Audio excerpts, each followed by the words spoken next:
Four Caribbean countries named in a new European Union list of tax havens. Our top story in Caribbean Newsline for Tuesday, December 5th from the CMC News Center in Bridgetown. I'm Dawn Paris. Good evening. Barbados, Grenada, St. Lucia and Trinidad and Tobago are among 17 countries placed on a new list of global tax havens released by the European Union on Tuesday after 10 months of investigations by EU officials.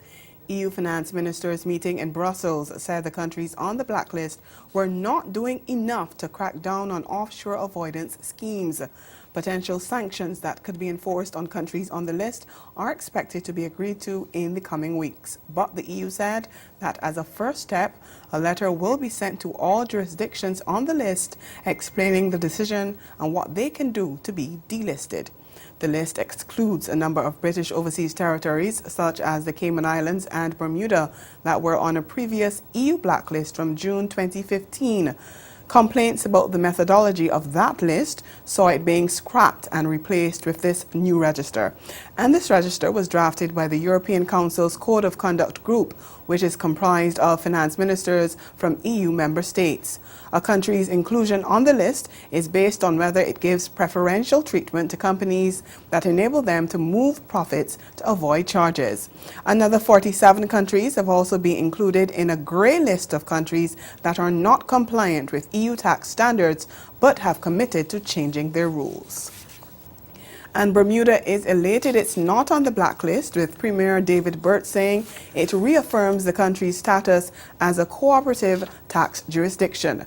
He insisted that the British Overseas Territory is not a place to hide money, and any legitimate tax authority can request and receive information from Bermuda under more than 100 tax transparency relationships.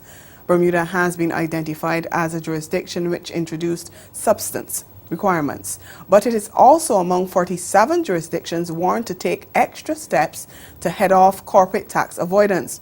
The EU Council included the island among states that have agreed to take measures against companies concealing their profits there. The tax reforms have to be in place by the end of 2018. The Guyana government appears to be divided on the decision by the sugar company Gaisuco to begin retrenching workers at the Rose Hall Sugar Estate this month. Minister of State Joseph Harmon and Agriculture Minister Noah Holder are at odds over Gaisuco issuing more than 400 letters to the sugar workers, informing them that they will be on the red line from December 29th. Harmon told reporters that Cabinet was surprised at the move by the state-owned sugar company.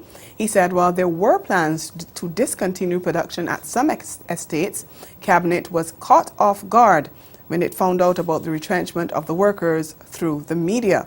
Harmon said Gaisuco could have dealt with the situation a little differently. But the Agriculture Minister said the retrenchment move had been on the cards for the past 2 years.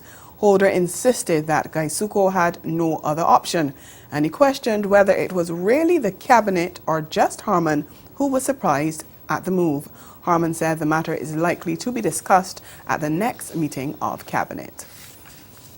We move over to Trinidad and Tobago, where a high-profile prison escapee who was recaptured after 3 days on the run was rushed to hospital on Tuesday morning after apparently attempting suicide. Police say Vicky Budram, who was awaiting trial on 175 charges, tried to cut her wrist using the bone of her bra at the Barataria police station. Officers noticed her suicide attempt when they observed her on the security camera in her cell. She was taken to the Mount Hope Hospital for treatment and was returned to the police station by noon, according to local reports. Budram is now being closely watched by the police officers. She had been a fugitive for 3 days after she got out of the women's section of the Golden Grove prison with the alleged assistance of a police officer late on Monday. Her run from the law ended when she was recaptured by police in Pinal. Still in Trinidad and Tobago, action has been taken against 2 of 4 employees at the Division of Tourism, Culture and Transportation who've been fingered in the disappearance of over $8 million that was intended to pay Virgin Atlantic Airlines for continued service to Tobago. Patricia Nicholson of CNews has this latest development. The 4 people involved in the missing money scandal at the Division of Tourism, Culture and Transportation, 2 are public officers. 1 other person is employed on contract and the 4th is employed on a month-to-month basis. These 2 individuals have been asked in the public's interest to cease reporting for duty with immediate effect. With regard to the public officers, the matter has been referred to the Public Service Commission for appropriate disciplinary action. The Chief Secretary said until advised otherwise by the Public Service Commission, the 2 public officers remain on duty at the Division of Tourism, Culture and Transportation. This action taken as monies which were intended to pay Virgin Atlantic Airlines for airlift arrangements were deposited into an incorrect bank account and subsequently withdrawn. The account was then closed. The matter was reported to the fraud squad. Chief Administrator Ray Sandy is in receipt of reports from all relevant employees at the division. Because of the seriousness and severity of the matter, the Chief Administrator has commenced disciplinary action against 4 people from the division. Virgin is yet to receive the payment. Police in Jamaica have arrested 1 of their colleagues and 24 other people in connection with a criminal gang that has obtained $400 million in assets as it wreaked havoc across the island.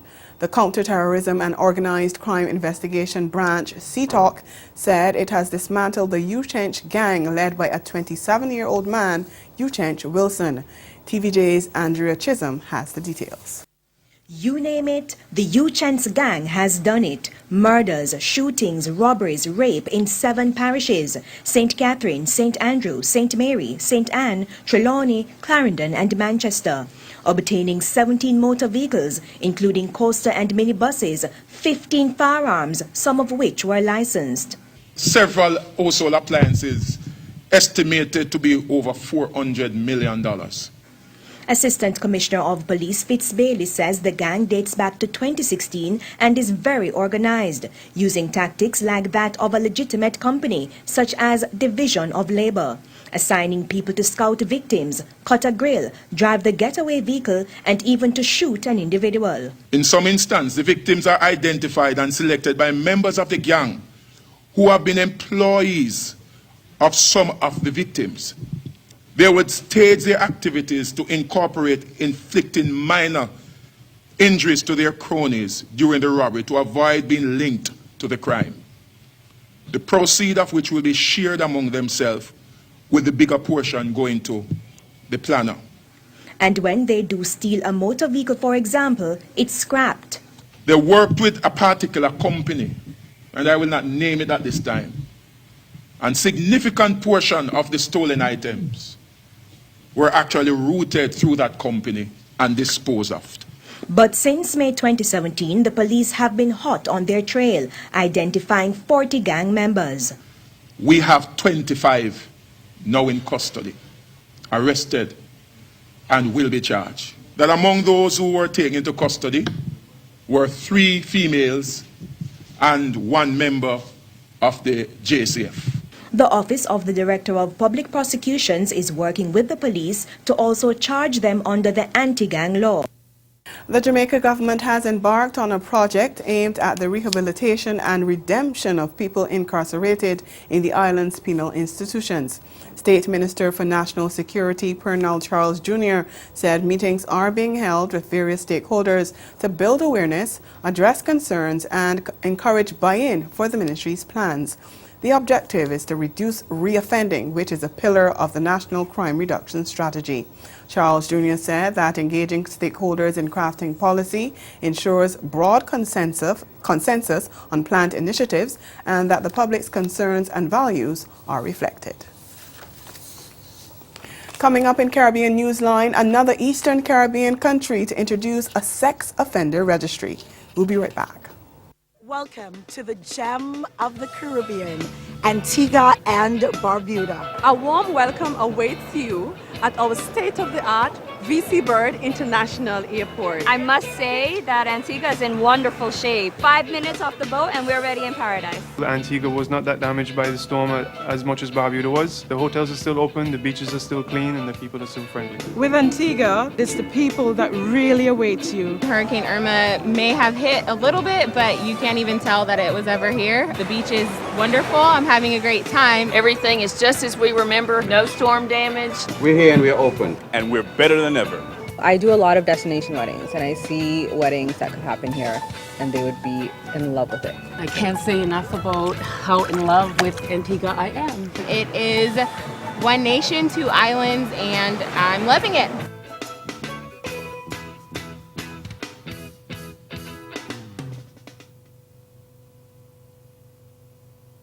Did you know that a strategy has been developed to help improve the region's education and human resources? You didn't? Well, the HID strategy, as it is called, will guide CARICOM in how it delivers quality education and training to the people of the region. The strategy has been crafted by a group of experts called the HRD Commission. Consultations have been done across the region to get your input. Do you know that none of us will be left behind?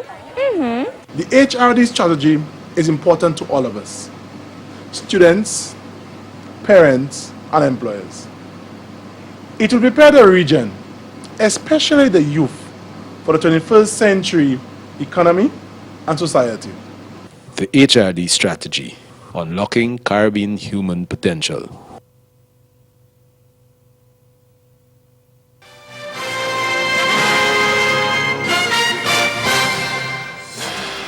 Welcome back.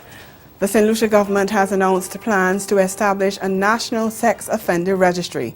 Prime Minister Alan Chastanet says the intention of the registry is not to ostracize anyone or to deny anyone an opportunity to become an active part of the society. Instead, he said, it's to notify and safeguard citizens. The talk of establishing a national sex offender registry was a major campaign issue during the 2016 general election campaign. A local NGO, Speak Out St. Lucia, expressed support for the initiative, and it encouraged the Prime Minister and his administration to move forward in implementing the registry, which it believes is a critical tool in fighting serious crimes in St. Lucia. Another Eastern Caribbean country, Grenada, last month announced plans to establish such a registry.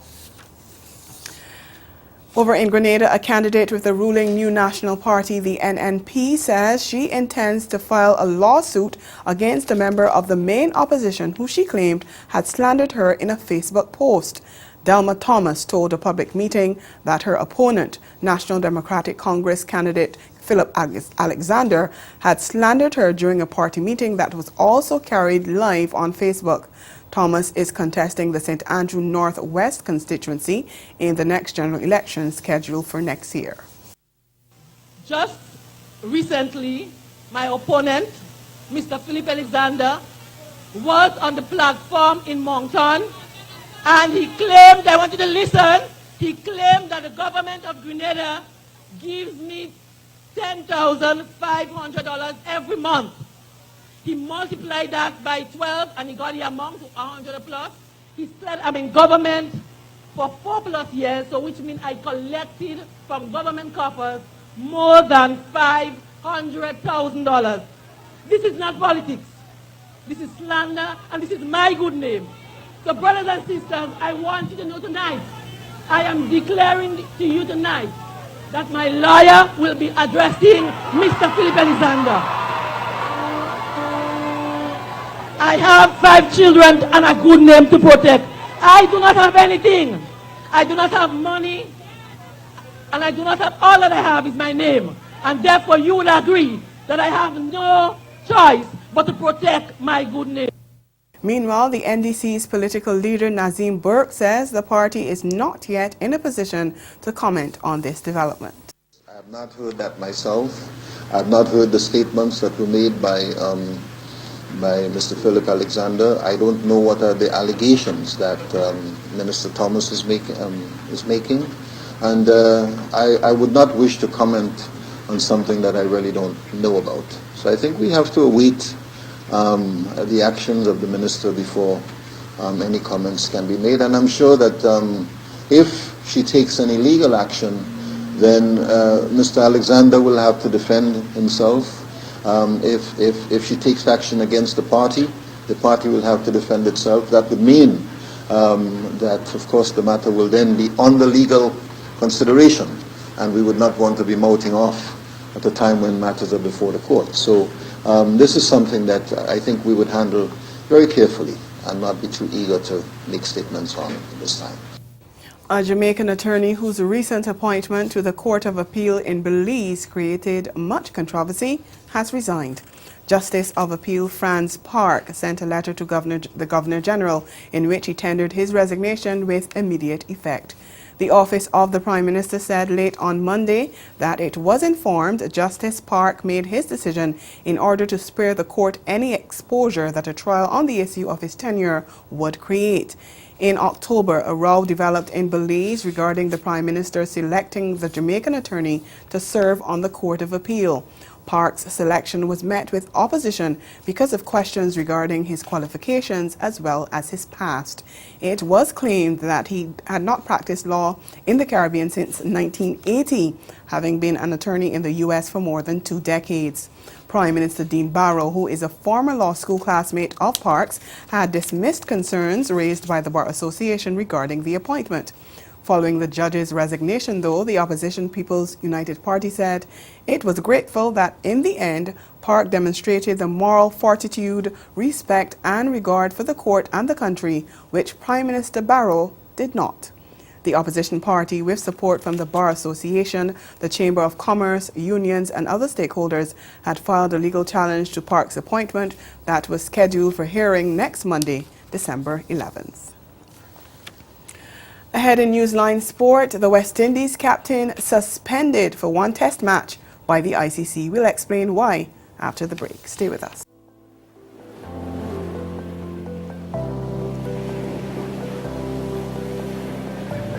Come, sail with us through our ocean blues, where there's a blessed land that's waiting for you.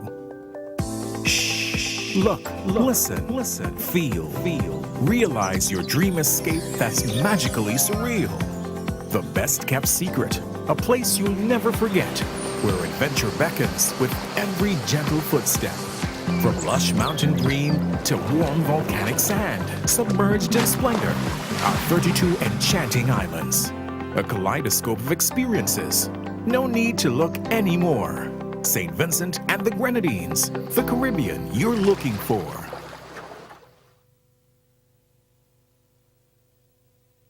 Did you know that a strategy has been developed to help improve the region's education and human resources? You didn't? Well, the HID strategy, as it is called, will guide CARICOM in how it delivers quality education and training to the people of the region. The strategy has been crafted by a group of experts called the HRD Commission. Consultations have been done across the region to get your input. Do you know that none of us will be left behind?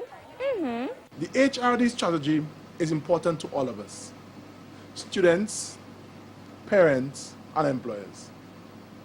It will prepare the region, especially the youth, for the 21st century economy and society. The HRD strategy, unlocking Caribbean human potential.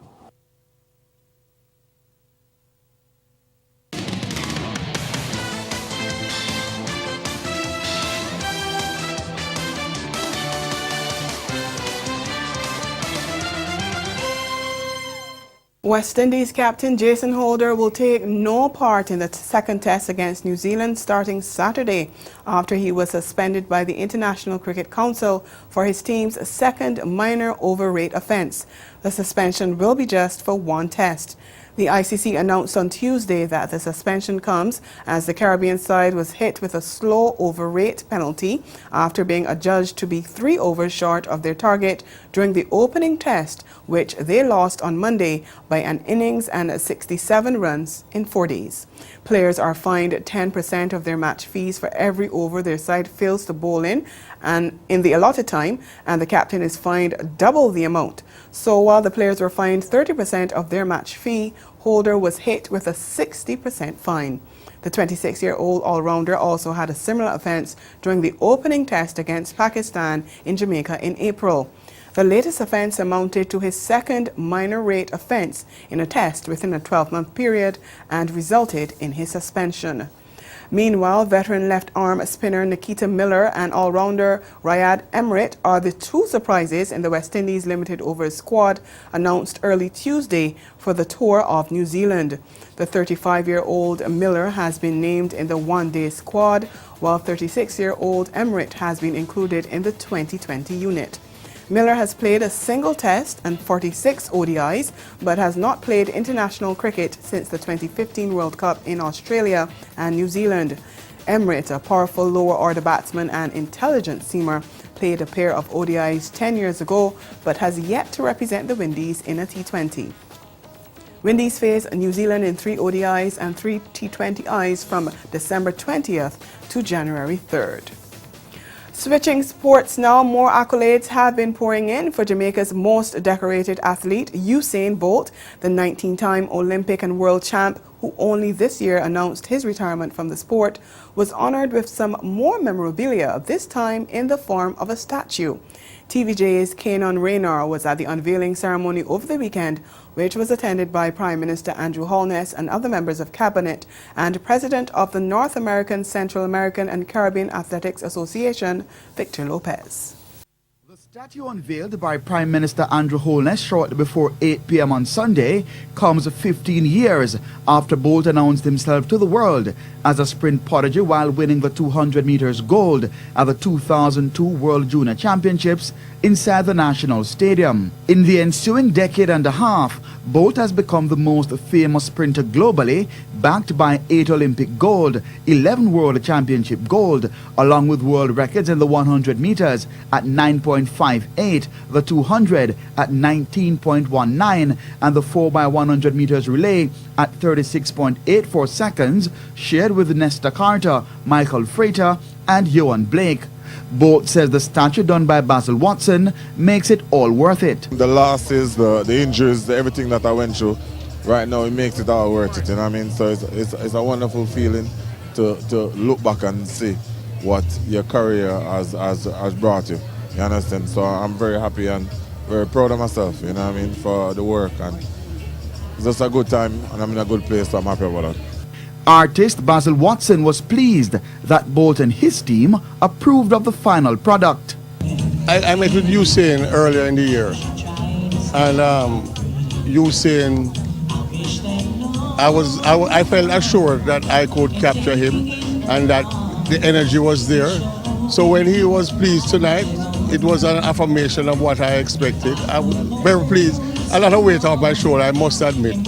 Bolt was joined by members of Jamaica's sports fraternity, including J3A's president, Dr. Warren Blake, fellow athletes including Asafa Powell, and the president of NACAC, Victor Lopez, who all said the sprint legend was deserving of the statue. Usain Bolt represents what no other athlete in the world had ever done for the athletics.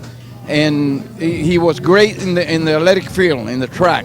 But he was even better as a person because he entertained the people. It's just a great feeling being here and just to acknowledge his accomplishments, achievements, and what the country has done for him tonight. It's just great. Really very good to see that a tribute has been paid to Jamaica's greatest sporting superstar, and it shows that a grateful nation has said thanks to Usain. Sports Minister Olivia Grange is confident Watson will also do a great job on the other statues being worked on. And so far, Basil Watson has delivered. He delivered Herb McKinley. He has delivered Usain Bolt. And I have every confidence that he will deliver Shelley Ann Fraser Price, Veronica Campbell-Brown, and Asafa Powell in fine style. And finally, in horse racing, veteran rider Patrick Husbands continued to make a strong finish to the Woodbine season, producing a handsome double on Sunday to take some of the spotlight on the 10-race card. The Barbadian, a 7-time champion at Canada's premier racetrack, scored with back-to-back wins when he took race 6 with favourite Royal Intrigue and race 7 with 3-1 chance Dexter Road. Husbands opened his account over a mile and 16th when he brought the 7-year-old gelding Royal Intrigue from well off the pace to beat the 3-year-olds and upwards by 3/4 lengths. Narrow escape. Grey Phantom got back on the inside. A length to Looking at Bravo. Second last Royal Intrigue. And 2 lengths away last is Arthur's Pass. They reach the 5/8 and showing the way still nicely on. The lead is Final Offer and Jeffrey Alderson from Fire for Effect in second. 1.5 away third is Magical Man. Grey Phantom coming forward again. A length in behind them is Narrow Escape, Looking at Bravo, Royal Intrigue and Arthur's Pass. There's been no change up front.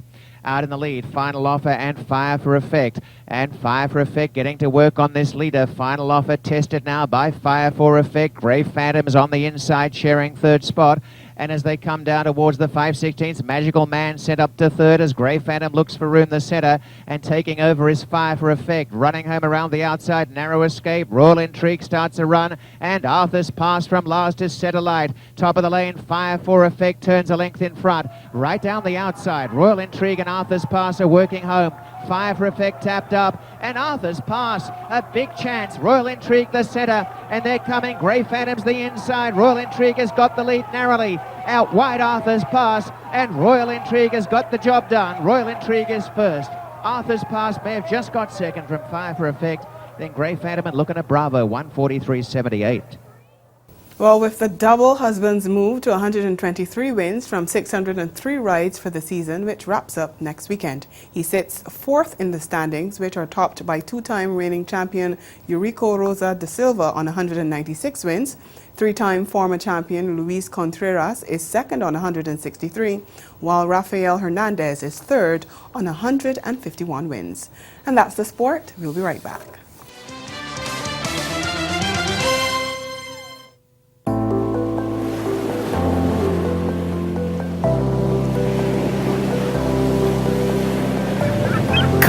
Sail with us through our ocean blues, where there's a blessed land that's waiting for you. Shh, look, listen, feel, realize your dream escape that's magically surreal. The best kept secret, a place you'll never forget, where adventure beckons with every gentle footstep.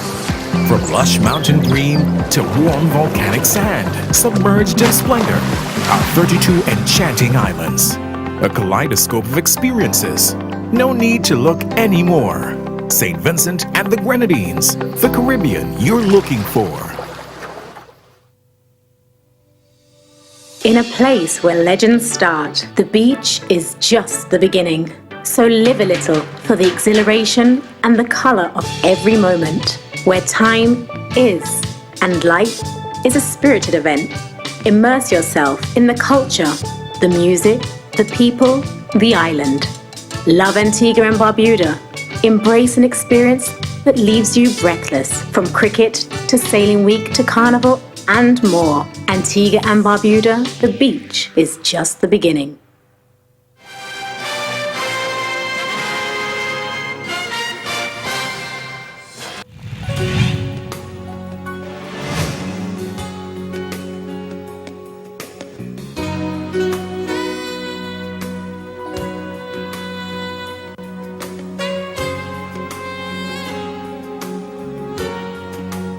A recap of the major developments of this day. Barbados, Grenada, St. Lucia and Trinidad and Tobago are among 17 countries placed on the European Union's new tax haven list. And in sport, West Indies captain Jason Holder is suspended by the ICC for one test match after his team is hit with a slow over rate penalty for a second time. And that's Caribbean Newsline. For news and sports round the clock, log on to ConneNews.com. We'll be back here again tomorrow, but from all of us at CMC News, thank you for watching and have yourselves a good night.